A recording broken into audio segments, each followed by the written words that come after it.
本節目係由澳門科學館特約播出。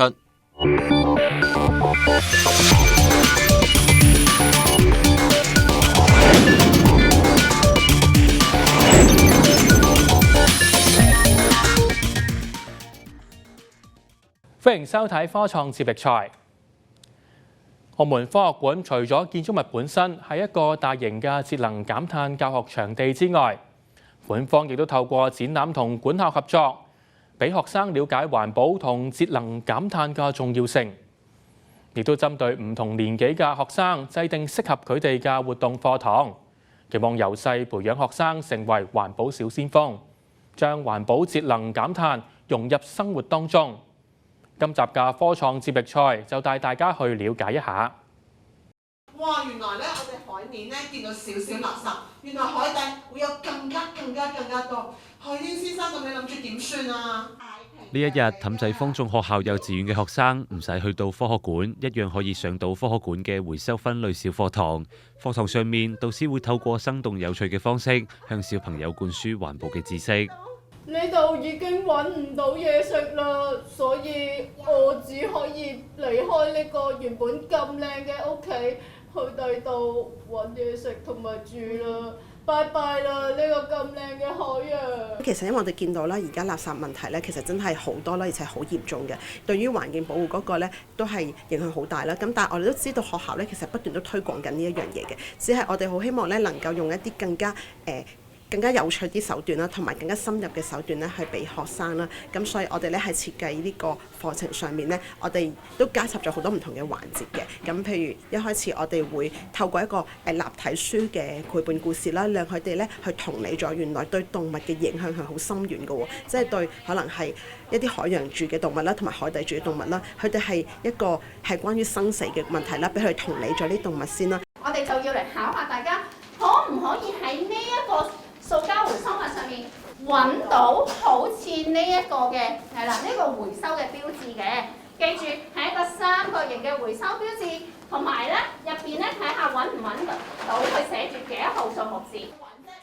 除咗透過講故事嘅方式之外，科學館嘅導師亦都會特登為學生設有動手嘅環節。喺過程入面，學生會化身成為環保小先鋒，為唔同嘅塑膠物品進行分類。我哋有講到分類呢個方法嘅，但我哋更重要係帶出埋咧，其實分類並唔係係最好嘅解決方法，因為其實減少用塑咧先至係最好嘅方法。咁所以當中咧，我哋除咗都有教佢真係親身去試下分類之外咧，都會講到原來讓佢哋認識到原來塑膠個分解嘅時間係咁耐嘅。最後咧，你見我哋嘅環節咧安排咗個打手印嘅呢個環節嘅，咁希望咧佢哋願意答應落實咧去做一個咧減少用塑嘅小市民，係啦，一齊就喺呢個可持續發展嘅城市嘅藍天上面咧一齊蓋上呢個章嘅。學校老師認為，科學館導師嘅講解能夠為學生補充課堂上面未有提及過嘅知識。我哋其實前一兩個星期都有講到關於回收嘅題目嘅，咁但係就冇講得咁仔細啦。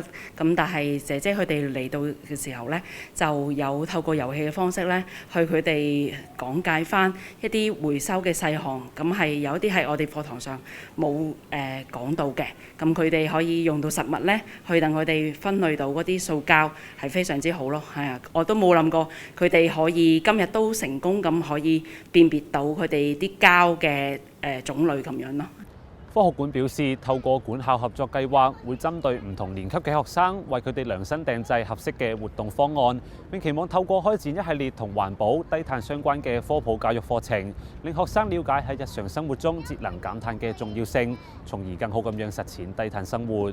科普教育工作裏面呢，咁其實我哋都有一個隊伍一個教育嘅隊伍呢，就係話我哋做一啲管校合作，有好多題目，有一啲題目咧都係同環保同埋環保科技係有關嘅。我哋有分高小、初中部分嘅。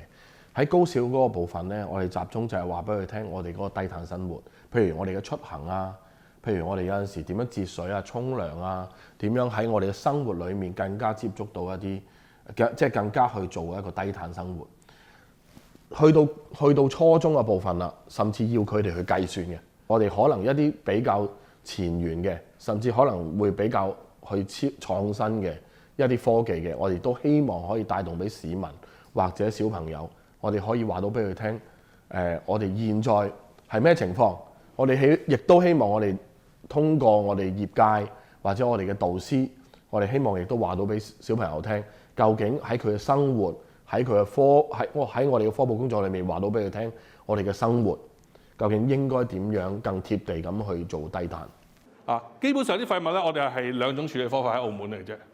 喺針對中學生嘅教育課程上面，講解嘅內容會集中喺低碳同能源使用兩方面為主。學生咧其實會從能源管理啦、環境管理啦、水資源利用啦同埋廢物管理咧，就得到相關嘅知識嘅。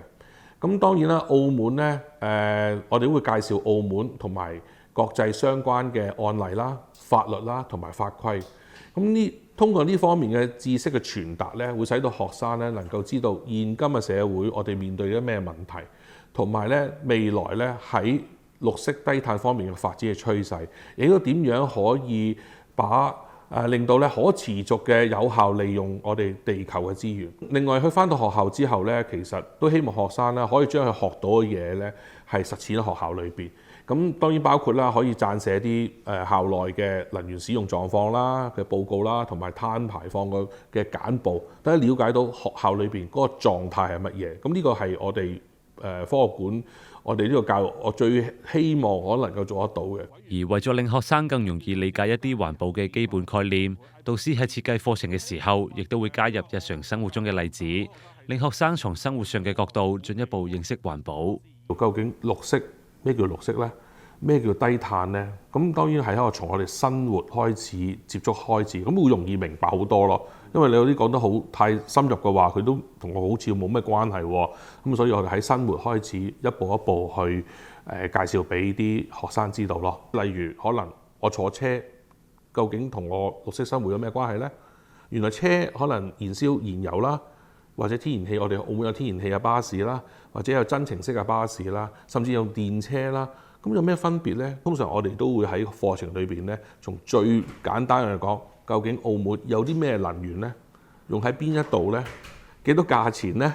喺邊度來源呢？咁呢啲都其實都係喺嗰個學習裏邊咧，就會提供俾佢哋有相關嘅知識嘅。喺做好面向學生嘅教育工作同時，提升同普及社會大眾對於環保嘅知識，亦都非常重要。社會認知係相對鄰近國家、鄰近地方、國內係遠遠落後嘅。咁點解呢？因為我哋個配套唔夠清晰，究竟去咗邊度係嘛？咁我收咗垃圾嗰啲去咗邊度呢？點樣去處理呢？或者啲水點樣嚟喺邊度呢？我哋會點樣去珍惜？因為如果我知道喺邊度嚟，我梗係要珍惜啦，係咪？原來我都唔係好清楚嘅，我點樣去珍惜呢？係嘛？有啲嘢唔係必然噶嘛。例如能源，我哋可唔可以用多啲唔同嘅能源呢？可唔可以用化石原料呢？當然政府或者一個地區性嘅配合亦都好重要。咁但係唔係一天兩天可以做得到咯。咁但係我自己覺得認知係唔夠，需要更加大力去推廣。未來喺推廣綠色低碳嘅道路上面，科學館會繼續配合好政府嘅施政方針，做好科普教育工作，並同業界保持緊密嘅合作，共同宣揚綠色低碳生活嘅理念。喺科普教育類呢，就應該我哋就話一步一步，因為可持續發展係一個比較長遠嘅目標，減碳亦都係政府落實咗嘅一個方針，甚至係主席一定要做嘅一個工作。咁喺呢個方面，我哋入到學校裏面呢，好直觀就係我哋會設計一啲遊戲。咁佢玩完之後，我哋直頭小朋友喺佢哋嘅生活裏面要點樣去反饋翻呢？好多時候我哋再翻去學校嘅時候呢，或者老師都反映翻呢，其實就係小朋友都會話俾爸爸媽媽聽，就係話喂。其實我哋都要去保護地球喎，我哋都要去話俾佢聽。希望一代教育一代，希望一代更深刻一代去點樣可以我哋嘅地球去更健康。